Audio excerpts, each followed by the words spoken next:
planes, has pintat planes. Vale, bàsicament he pintat planes perquè m'ho heu demanat a vosaltres.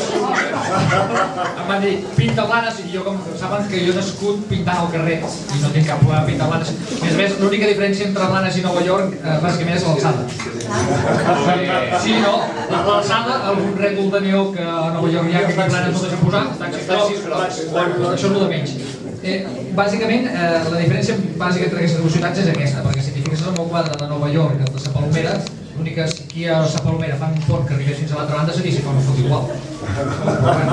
És una... Igual que el carrer gran és... El carrer Ample té moltes referències a carrers que he treballat de Nova York, que són carrers d'una duresa extrema, on l'únic que veus són quatre llums vermelles sobre un fons negre, i he dit, anem a buscar la mateixa essència de treball de carrer, i realment jo he aconseguit, dic, hòstia, el que he aconseguit m'ha agradat, i dic, m'hi conformo amb això. Molt bé. De fet, això que deia és important també. És un artista que nosaltres el vam conèixer la primera vegada en un concurs de pintura ràpida. És un artista que és capaç de sentar-se en un lloc, és d'aquells artistes que ja no en queden, no?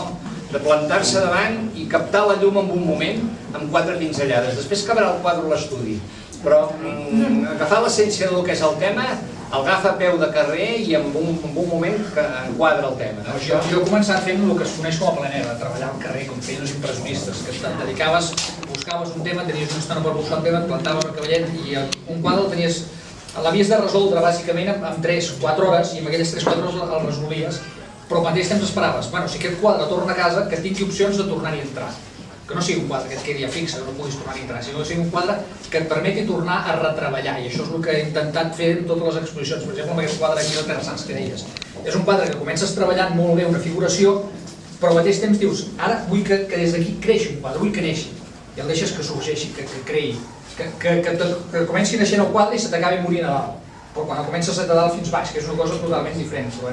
És una altra manera de crear un quadre, de treballar un tema, de no ficar-te amb si la figura queda bé, si no queda bé, si queda exacta, les taules si no estan ben posades, és igual. A mi que m'interessa és la figuració, els efectes dels personatges movent-se, el negre sobre blanc, i bàsicament dediques a buscar aquesta essència de paisatge urbà que és un interior. I això que acabes al final d'aquesta manera així, per què l'acabes així? Deixo que neixi. Això és el naixement d'un quadre. A partir d'aquí creix.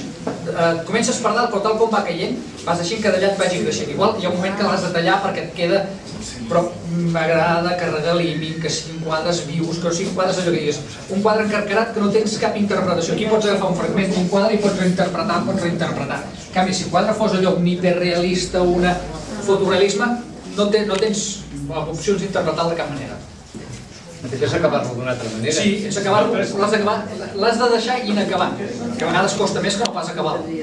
Clar, perquè deixar la cosa inacabada, que sembli acabada, que sembli que està, és molt complicat perquè has d'anar tirant endavant i enrere molta estona. Ara l'acabes, ara no l'acabes, ara el deixes, ara t'has passat i has de tornar enrere, i és bàsicament anar-ho deixant tot al límit on tu acceptes i on tu vols.